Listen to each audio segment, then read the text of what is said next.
बर्तमान आप स्कूल पढ़ुं कि कॉलेज आप जदि इंडियन पॉलिटिकल वेव को मन रखा चाहते ताहले आपण को बहुत कष्ट करने पड़ो ना कहीं आज आपण को मुझे चारोटी उपाय कहदेवी चारोटी गप मध्यम पढ़ेदेवी तो आपण यहाँ बहुत भल भाव मन रखिदे पारे।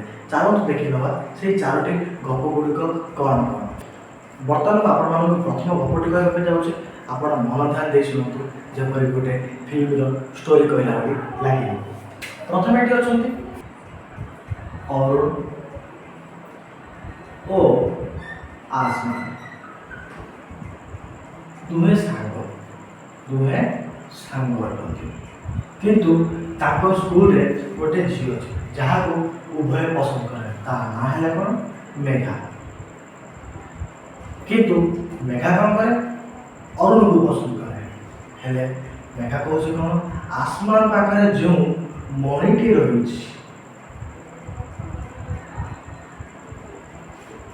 से मणिटी मत आनीदे मु तुमको पसंद करें किंतु यही मणि चारिपटे कौन नाग नाग कौन जगह गोटे मणि कौन जगह नाग हेले कौन अच्छी एम कौन कले अरुण आउ आसमान कहला नाग जगह नाग तो नहीं पार किपर तेणु से यही मणि को पाइबा हेले अरुण आउ आसमान शेखर साहय मांगे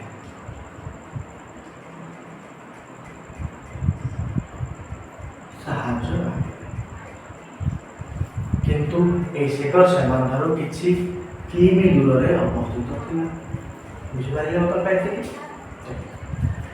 शेखर कौन कला जहाँ भी हो ना कहीं मु तुम मानू तीन पुरु तुम मान कौन करी तीन पुरु जिते कष्ट है मुझे तीन पुरु तुमको उद्धार करी निश्चित। किंतु देखिले एमाने नाक को देखी डरी गए कहले चलो आम ये सब सब जिन सब छाड़ीदे ये माया मोह छाड़ीदे चलो जीवाहारी मजा करने कौन कह मजा करने पड़े बर्तमान टे बुझा ये सब गोटे सकल फल ना कौन देखी दिखाँ ये अरुण कहले अरुणाचल प्रदेश को बुझा ये अरुण कहले अरुणाचल प्रदेश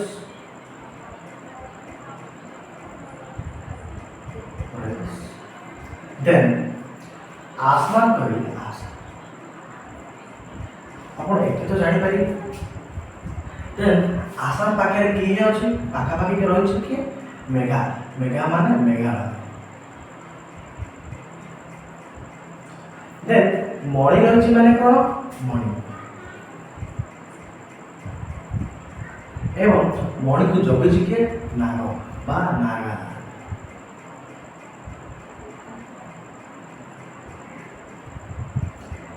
शेखर किसी किलोमीटर दूर जो रही आम शेखर को आम सिक्किम देन सिक्किम कौन कह तीन पुर माने त्रिपुरा त्रिपुरार खोजिक देखते देन तार अच्छी मजा ये मजार विजोर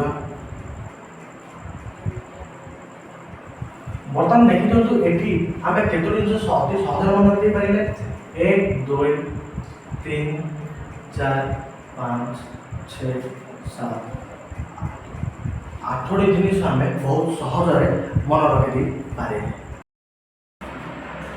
बर्तमान आम यही प्रथम भाग आड़ को जा देन प्रथम गपटी मत आप शुणी अरुण आउ आसाम दुहे सांग तो ये मोर जो अरुण रुहे अरुण मान किए अरुणाचल प्रदेश देन दुहे सांग दुहे मिसे रुहते देन ये मोर अरुणाचल आसमान बा आसाम देन से मैंने गोटे झील को पसंद कले से पाखापाखि झीलटा किए यही मेघा मेघा बा मेघा मेघालय देन यही मेघालय कौन कहे आसाम पाखे जो मणिटी रही आसाम पाखे जो मणिटी रही मणि माने कौन मणिपुर देखा कि ଦେନ୍ ମଣି ପାଖରେ ଜଗିଛି କିଏ? ନାଗ ବା ନାଗାଲାଣ୍ଡ। ମୁଁ ୟାକୁ ନାଗାଲାଣ୍ଡ ବୋଲି କହିଥିଲି।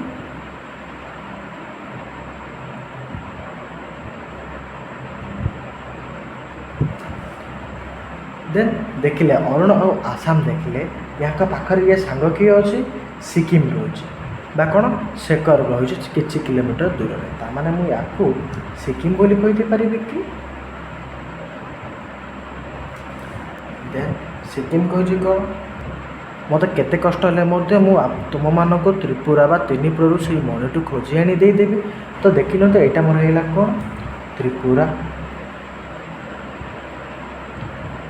ଦେନ୍ ସେ ଯେତେବେଳେ ଦେଖିଲେ ଏଇଟା ଅସମ୍ଭବ ହେଇଯିବ ଏ ମଣିଟି ଆଣିବା ପାଇଁ, ତାହେଲେ କ'ଣ କଲେ? ଚାଲ ଆମେ ମଜା କରିନେବା। ମଜା ମାନେ ଏଠି କ'ଣ? ମିଜୋରାମ। ବର୍ତ୍ତମାନ ଦେଖିଥିଲେ ପ୍ରଥମ ଗପଟିରେ ଆମର କେତେ ଗୁଡ଼ିଏ ରାଜ୍ୟ ଆମ ମନେ ରହିଗଲା ଏବଂ ସିରିଏଲ ୱାଇଜ୍ ଦେଖିପାରିଲେ କି?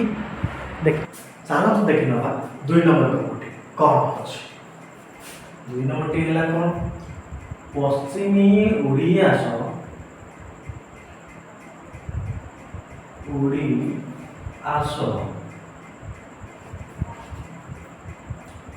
ତାମିଲ କଲରାକାଟ। ମୁଁ ଆକୁ ଏ କଲର ଟିକେ ଲେଖି ଦେଉଛି, ଦେଖିନେବେ ଟିକେ। ପଶ୍ଚିମ ଓଡ଼ିଆସ ତାମିଲ କଲରାକାଟ। ଏଠି ମୁଁ କହିଦେଇପାରିବି କି ପଶ୍ଚିମୀର ଅର୍ଥ ପଶ୍ଚିମବଙ୍ଗ,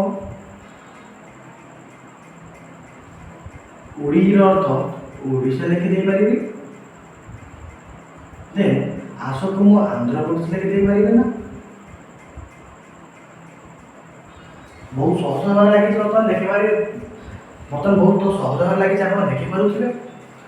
ତାମିଲର ତାମିଲନାଡୁ,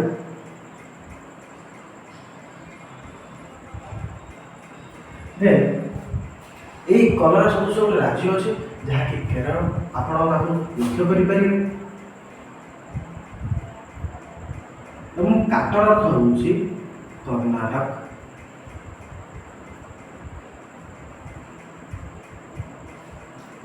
ଆପଣଙ୍କୁ 2 ନମ୍ବର ଗପଟି କ'ଣ କହିଥିଲି ମନେ ପକାନ୍ତୁ ଟିକେ। ପଶ୍ଚିମୀ ଓଡ଼ିଆସ ତାମିଲ କଲରାକାଟ। ତା'ମାନେ ଏଠି ମୁଁ ପଶ୍ଚିମ ମାନେ ପଶ୍ଚିମବଙ୍ଗ କହିଥିଲି ନା? ତ ଏଠି ମୁଁ ଯଦି ପଶ୍ଚିମ ଲେଖିଦିଏ, ପଶ୍ଚିମବଙ୍ଗ ଲେଖିଦିଏ, ତାହେଲେ ପଶ୍ଚିମ ବାହାରେ କିଏ ରହିଥିଲା? ଉଡ଼ି, ବା ଏଠି ମୁଁ ଲେଖିଦେଇପାରିବି ଓଡ଼ିଶା। ଓଡ଼ିଶା ପାଖରେ କିଏ ଅଛି? ଉଡ଼ି ଆସ, ଆସ ମାନେ ଆନ୍ଧ୍ରପ୍ରଦେଶ।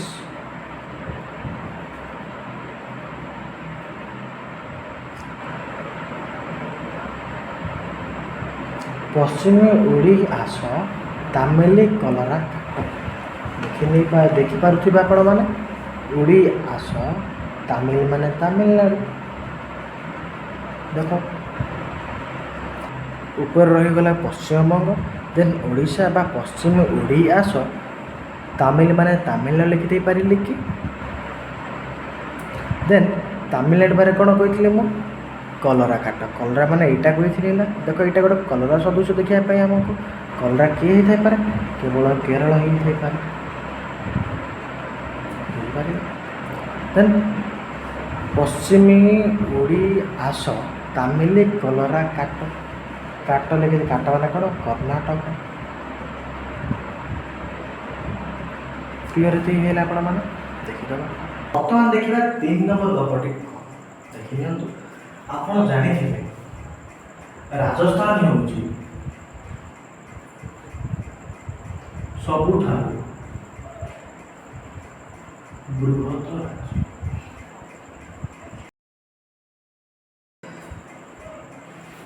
ଦେନ୍ ଦେଖିଲ 3 ନମ୍ବର ଗପଟି କ'ଣ ଦେଖିନିଅନ୍ତୁ। ରାଜାର ସ୍ଥାନ ଗୁରୁ ମହର୍ଷି ତଳେ। କିଛି ବୁଝିପାରିନଥିଲେ, ମୁଁ ଟିକେ ସଜେଇ ଦେଉଛି। ରାଜାର ସ୍ଥାନ ଆସିଲା ଗୁରୁ, ଦେନ୍ ଏଠି ମହର୍ଷି, ଦେନ୍ ତୁଳା। ଆପଣ ଜାଣିଥିବେ ରାଜାମାନଙ୍କର ସ୍ଥାନ କୋଉଠି? ଯୋଉଠି ସବୁଠାରୁ ବଡ଼। ତ ଆପଣ ଦେଖିନିଅନ୍ତୁ ସବୁଠାରୁ ବଡ଼ ରାଜ୍ୟ କିଏ? ରାଜସ୍ଥାନ। ତ ଏଇ ରାଜାର ସ୍ଥାନକୁ ମୁଁ ରାଜସ୍ଥାନ ଲେଖିଦେଇପାରିବି କି? ବୁଝିପାରିଲେ? ଦେନ୍ ଏହି ଗୁରୁକୁ ମୁଁ କଣ କରିଦେଇପାରିବି? ଗୁଜୁରାଟ।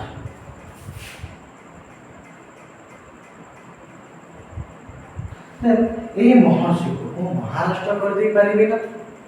ମହର୍ଷି କଣ କରିଦେଇପାରିବି? ମହାରାଷ୍ଟ୍ର। ଦେନ୍ ଏହି ତଳକୁ ମୁଁ ତେଲେଙ୍ଗାନା କରିଦେଇପାରିବି।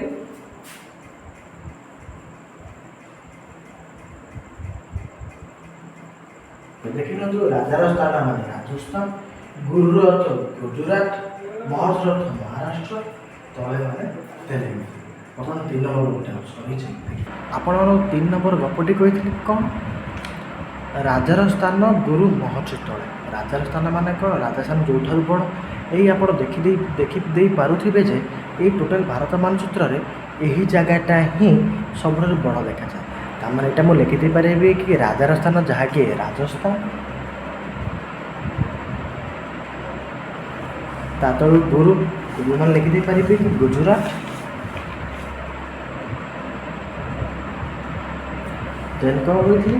ମହର୍ଷି। ଗୁଜୁରାଟ ତଳକୁ କ'ଣ ରଖିଦେଇପାରିବି? ମହର୍ଷି। ମହର୍ଷି କ'ଣ? ମହାରାଷ୍ଟ୍ର। ବୁଝିଗଲେ?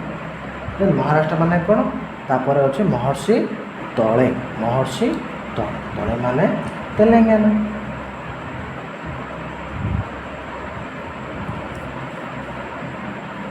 ତିନି ନମ୍ବର ଗପ ଦ୍ୱାରା ଆମେ ବହୁତ ଗୁଡ଼ାଏ ରାଜ୍ୟ ମନେ ରଖିଦେଇପାରିଲେ ନା? ଦେଖିନିଅନ୍ତୁ 4 ନମ୍ବର ଗପଟି ଆପଣମାନଙ୍କୁ କ'ଣ କହିଥିଲି? ଦେଖିଦେବା। ବର୍ତ୍ତମାନ ଆପଣମାନଙ୍କୁ 4 ନମ୍ବର ଗପଟି କହିଦେଉଛି, ଦେଖିନିଅନ୍ତୁ।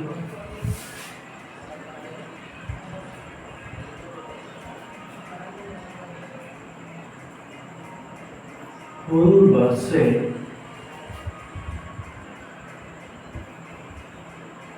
बिहार में तो यही जिन टिके सजे लिखी दूसरी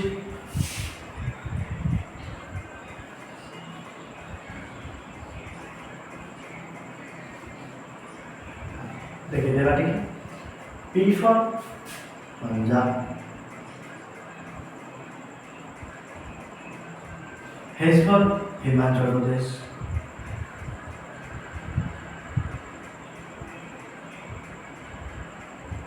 U for Uttarakhand, then out U for Uttar Pradesh.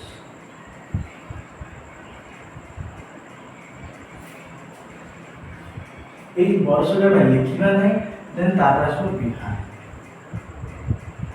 Bihar का आप जानते सब बिहार राजधानी तो पाटना, हाँ ना? तो देखिए आपण मत कहे अरे ये एलटा कहीं लिखले आउ वर्ष तो आप प्रथम मना करते ये मे बोली कौन बास ये कौन वाक्यटी सुंदर लगे एगुड़ा व्यवहार करुचे किंतु एल किसी व्यवहार ना वर्ष और मे कौन व्यवहार ये आवश्यक ना किंतु ये आप लिखिपारे P for Punjab, H for Himachal Pradesh, U for Uttarakhand, आउट U for Uttar Pradesh, then Bihar then देखना आउ बड़का अवश्य जिन को मानचित्र को देखला बेले कहीदेवी। बर्तमान एवं टिके पर कहली ना 4 नंबर गपटी कौन? फूल बरसे बिहार में। फूल बोले ये कौन? PHUUL बोली कही तो प्रथम पी रिप्लाई आसला कौन? ये प्रथम पी रिप्लाई आसला पंजाब, देन H रिप्लाई आला हिमाचल प्रदेश,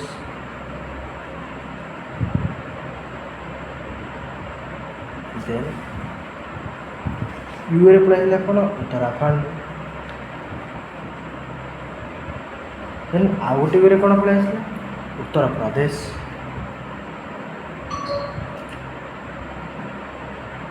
ता पाखे कौन अच्छे उत्तर प्रदेश पाखे कौन अच्छे?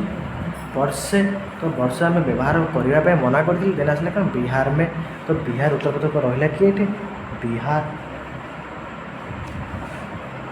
ବୁଝିପାରିଲେ ଏତିକି। ବର୍ତ୍ତମାନ ଆମ 4ଟି ଗପ ରହିଛି ଆଉ ଅବଶିଷ୍ଟ ଗୁଡ଼ିକ ମୁଁ କହିଦେଉଛି। ଆପଣ ଦେଖିଦେଇ ପାରୁଥିବେ କି ଏହି ଖାଲି ସ୍ଥାନଟି ସବୁଠାରୁ ମଝିରେ ଅଛି ବା ଲଘୁ ମଝି ଅଂଶରେ ଅଛି। ତ ଆକୁ ମୁଁ କହିଦେଇପାରିବି କି ମଧ୍ୟପ୍ରଦେଶ ବୋଲି କହିଦେଇପାରିବି, ହଁ ନା। ଦେନ୍ ଏଠି ଆପଣ ଦେଖିଦେଇ ପାରୁଥିବେ ଏଇଟା ଗୋଟେ ମୋର ଫୁଲ ସଦୃଶ ହେଇପାରିବ ନା।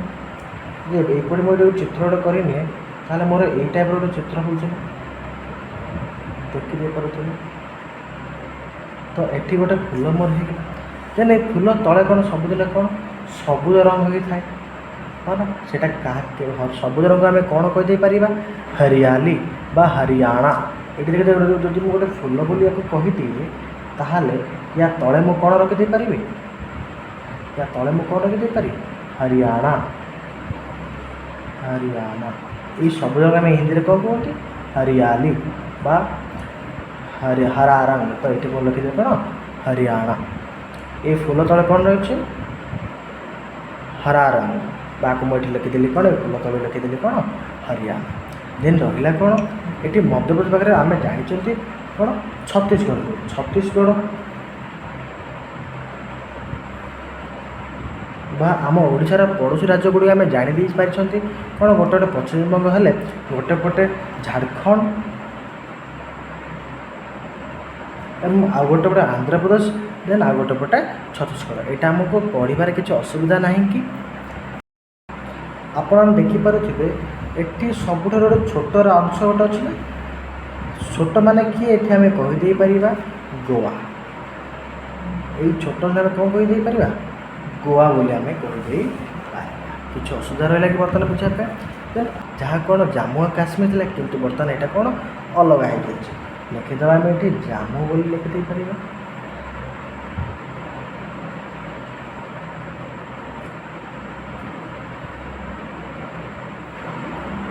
ଦେନ୍ ଏଇଟା ଆମେ ଲେଖିଦେଇପାରିବା କି ଲାଦାଖ।